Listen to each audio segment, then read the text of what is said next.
Hello, welcome to Partha की class. अभी match Rampur में चालू है। टीम लेके आया हूँ मैं। सतना वर्सेस नगौद का मैच चालू है, जिसमें टॉस जीत के सबसे पहले सतना बैटिंग कर रही है और नगौद बॉलिंग कर रही है। बहुत ही अच्छा ग्राउंड है, अच्छा विकेट है।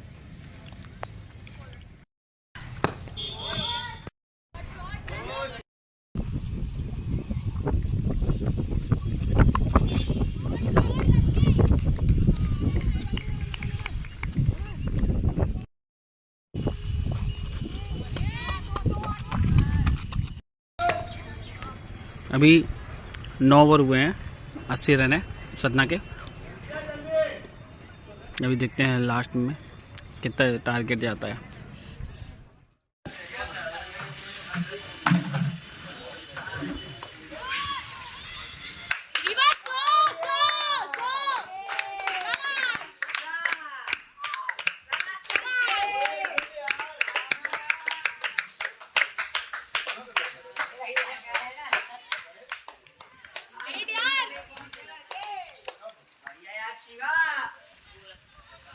अच्छा करता पिछले मैच में